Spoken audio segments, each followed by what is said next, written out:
Hello, it's Anja here from Cooking with Plants, and I thought I would come on here because at the moment we're going through a very challenging time. We're stuck at home and it's still important to eat nutritious food, and many people are also struggling with a budget. So these things that I want to go through today are the 10 must-have staples for your pantry. They're budget friendly and they have a long shelf life, so I want to just share some of those things with you. And again, really high in nutrition. These are the sort of things that you want to be eating, especially if you can't get a hold of fresh produce as well, or maybe you only have limited amounts of fresh produce. Oh, that's a tongue twister. Then these are handy things to keep in your pantry. All right, so I'll just check here. Okay, we're good to go.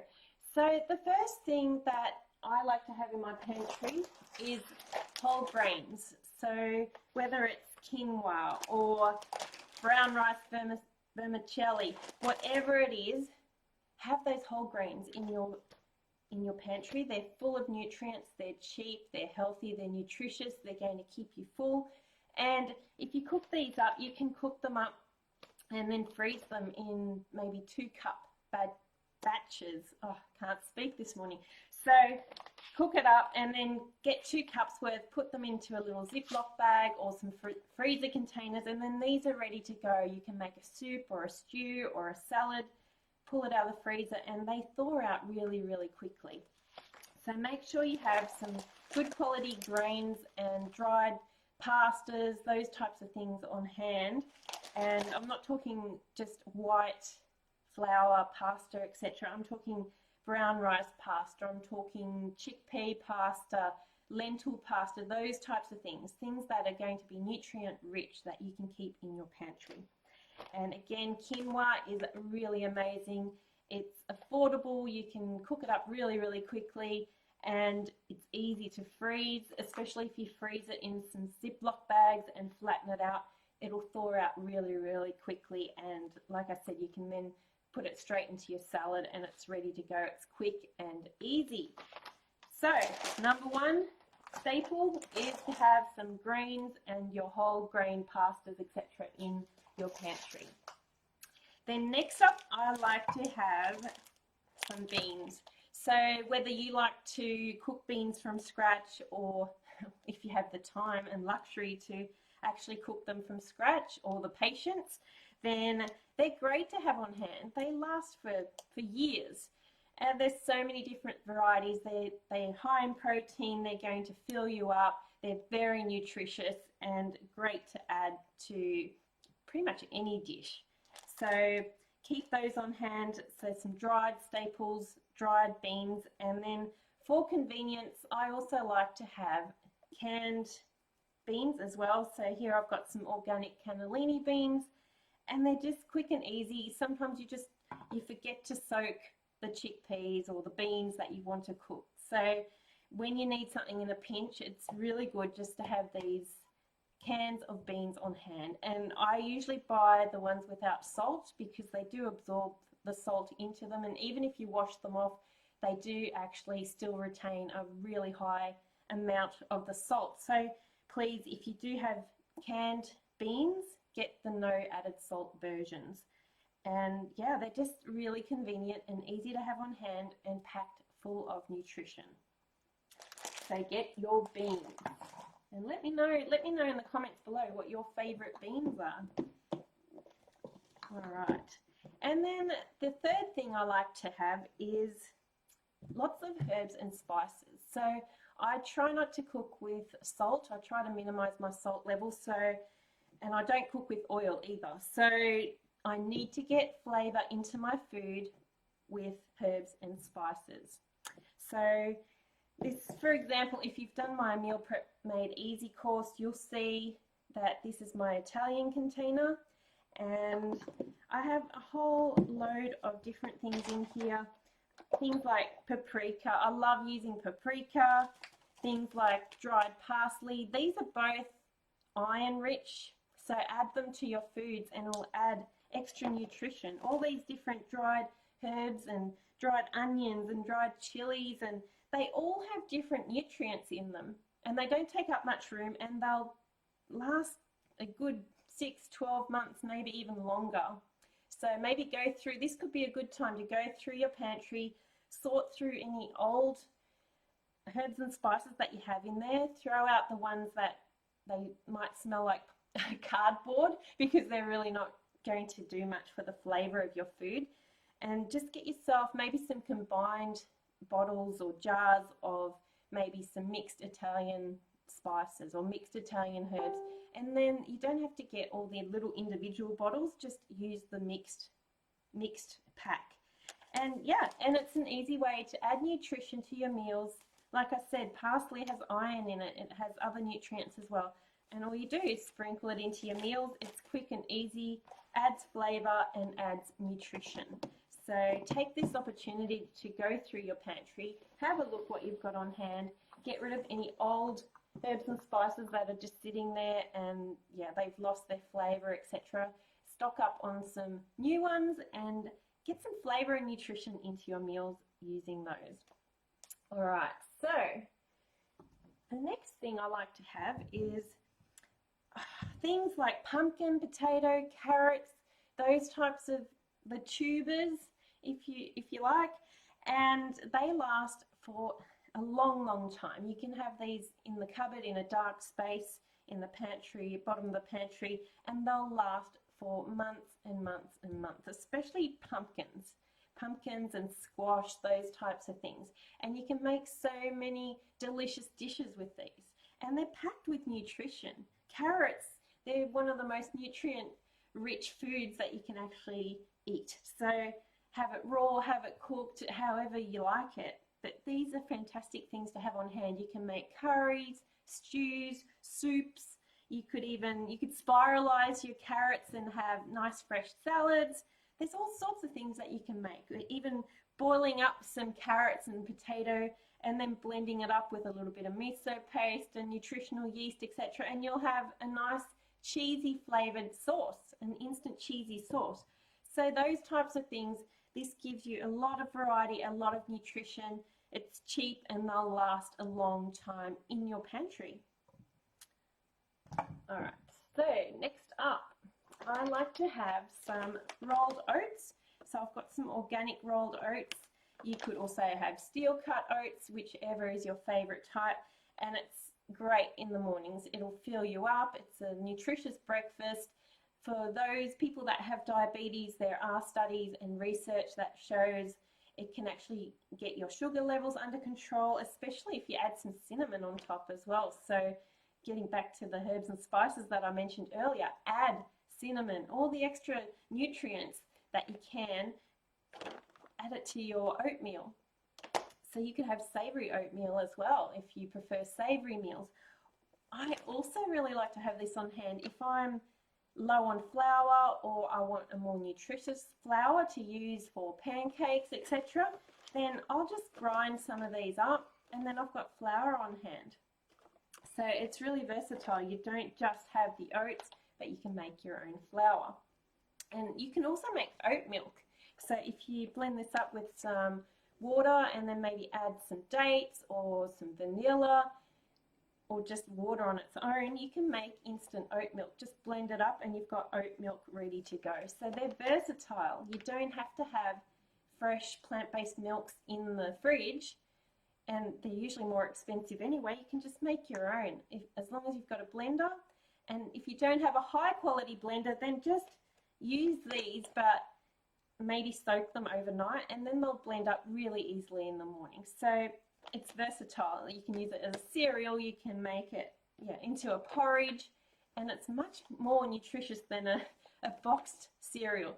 So yes, cereal, porridge, flour or oat milk. So versatile. You can just do so many things with this, and it's a great thickener too. If you're trying to thicken some sauces, put some oats in there and it'll make it nice and thick. Okay, so the next thing that is good to have on hand, unless you're trying to lose weight or you have heart issues, then avoid it. But peanut butter, if you've got children in the house or maybe your grandchildren are visiting, then peanut butter is usually a favorite unless you have allergies as well. But peanut butter, it lasts, even once the jar is open, a good 6 months, maybe even longer. And it's great. You can just make a quick sandwich. You could put it on some banana or break a date in half, put some of that into a date. It's just versatile. And again, you can make salad dressings out of it. You can mix it into curries. You could add it to a soup, to a stew. There's just so many things that you can use it for, just to flavor things up a bit. And you don't need much. It just has so much flavor. And mix it with a bit of maybe some tamari, and you've got a nice little dressing or a dipping sauce. So again, this is something handy to have in your cupboard. And if you have, for example, almond butter or macadamia butter, cashew butter, you could just use a spoon of that, mix it with some water, and then you've got cashew milk, almond milk, whichever butter you're using. So again, it's another way to make your own plant-based milk very, very quickly, just with things that you have in the pantry. All right, so next. Flour.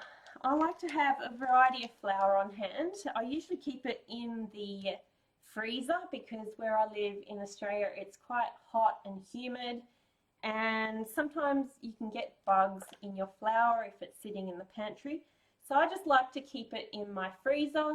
I usually have more room in my freezer than my pantry anyway, so I just put my flour in there and it lasts indefinitely. You don't get bugs in there, it stays fresh, and it's really versatile. You can use it for pizza, you could make your own breadsticks, use it for thickening sauces, all sorts of things. So one of the main ones I like to use is chickpea flour, because I can also make a vegan or a plant-based omelette using chickpea flour.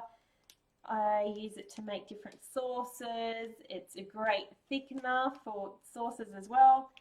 And it just adds nutrients. So stay away from the white flour. This does the same thing with thickening sauces, etc.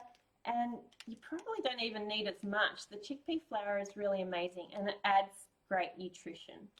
So I like to have some of that on hand. And interestingly enough, when I went to the shops just recently with the current situation that we're in, nearly all the flour was sold out, and the poor chickpea flour was just sitting there on its own. And I think it's because people just don't know what to do with chickpea flour and how to use it, or they think it's not going to work the same as other types of flour. But definitely experiment with that. Experiment with making things like chickpea omelettes. You can make pizza bases with it, all sorts of things. And like I said, make sauces with it, or add it to, if you're baking, add it to your cookies, or maybe even banana bread, pancakes, all those types of things. So it's really high in protein, it's nutrient rich, and it will fill you up, as opposed to the white-based flours, white flour, which is just pretty much sugar. So you want to stay away from those. The other type of flour I like to use is spelt flour.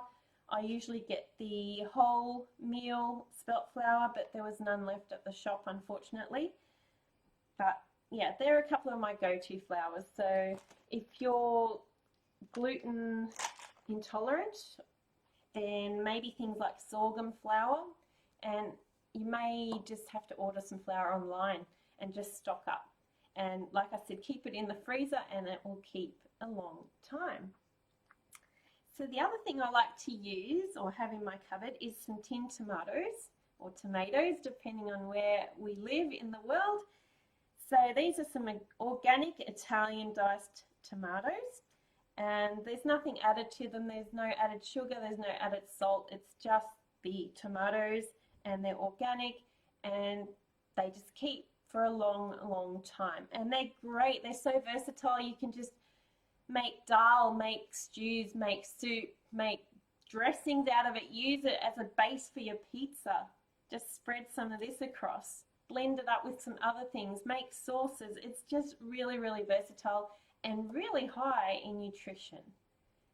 Again, tomatoes, I'm pretty sure, are quite high in iron as well. So if you're combining all these things, you're going to get a really broad range of nutrition. So keep some of those on hand if you can't get the fresh. These are a great substitute and always very convenient. If you want to make a curry, you don't have to wait for a fresh tomato to break down. You can just throw in a can of this. If you want to make a lentil bolognese, for example, cook up your lentils, put your lentils in, and then just add a can of this. It's really quick and easy, nutritious, and cheap to keep in your pantry. Then the next thing I like to have is some lentils, which I just mentioned, that go perfectly with these tomatoes. So especially the red split lentils, they just cook so quickly. So if you wanted to make a dal, get your lentils, get your tomatoes, get a potato, and then some of your herbs and spices, and there you have it. You're going to have a really quick and easy dal that you can make. It's just easy to throw these ingredients together to make really nutritious meals, and they're cheap, and you don't have to go out. You don't have to buy all those fresh ingredients if you don't have them on hand. Just make some amazing meals using these dried ingredients that you can keep pretty much indefinitely in your pantry. Just stock up on all of these things. So yes, the dried lentils, and again, you can grind these up as well as the dried chickpeas. You can grind these up in a blender or a powerful grinder, food processor, and then use that flour. Make your own flour. If you can't get chickpea flour, if you can't get red lentil flour, make your own.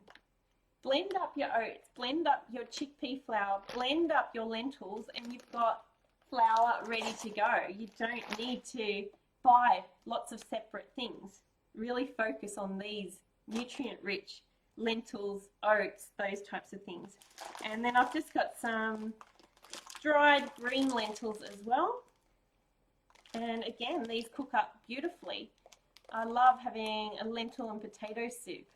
It might be the German in me. I know my mum used to make that a lot when I was growing up. But these are all really nutritious foods to have. And then finally, the last thing I'd really like to have in my pantry is some dried nuts. So there's some almonds. So again, you can blend these up or put them in the food processor, and then you've got almond meal. You don't need to have dried nuts and buy your almond meal and have all these things separate. Or you can then blend them up and make an almond paste or like an almond butter in your food processor. So again, it all just comes from this whole food. So just get the almonds, and then you can make all these other different things out of it. Blend them up, make your almond meal, then you can make your cookies, whatever you use almond meal for.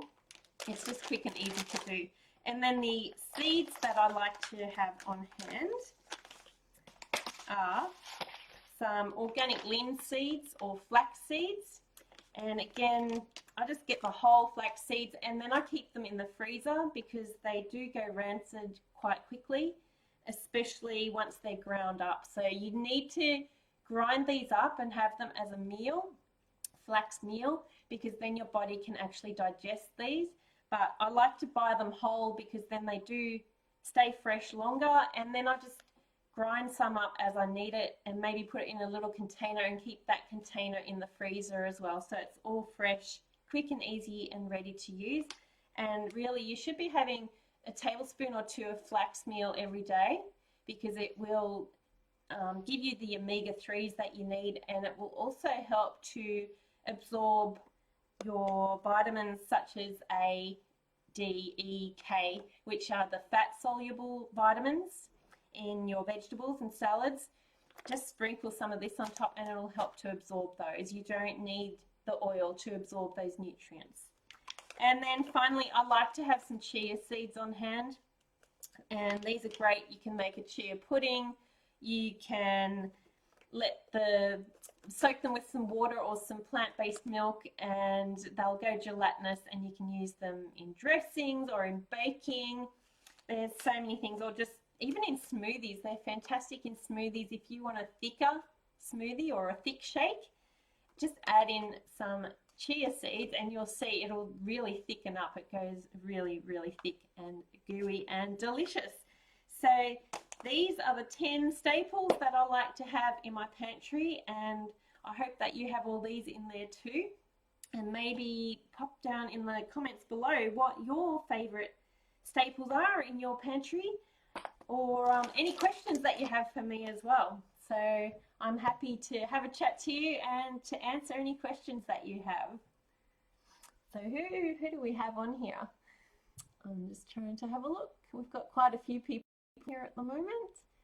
So Jess, Donna, Juliana, Kerry, Leah, Jody, I hope you're all doing well. I know this is a tough time where we're all stuck at home and not going out much, and it can be a challenge to go shopping at the moment as well. So I know it's hard to find a lot of things, especially things like flour and toilet paper. But yes, things like flour. So it's a good time to think outside the box and make your own things. Start getting back to basics and making things from scratch. This is a great opportunity for us to get back to basics and really start eating healthy, really start taking care of ourselves. If you've been eating a lot of processed foods, then this is a great time to take the opportunity to really make things from scratch and reconnect with the whole foods, reconnect with cooking and intuitive eating, that type of thing. So if no one has any questions for me, I will head off. But yes, it was great to be on here with you. And yeah, I want to try to come on here a little bit more often in the next coming weeks. So if there's anything that you would like me to discuss or talk about in some upcoming live sessions, then please pop it down in the comments below. And I would love to have extra discussions and do some extra presentations for you on whatever you feel you need extra information on. So I'm here to help. We all are in this together, so let's connect, let's get this community going, let's help each other, let's be here for each other, let's support each other and get through this. So I hope you enjoyed today's 10 must-have pantry staples. They're budget-friendly, nutritious, and with a very, very long shelf life. And I look forward to talking to you all soon. Bye.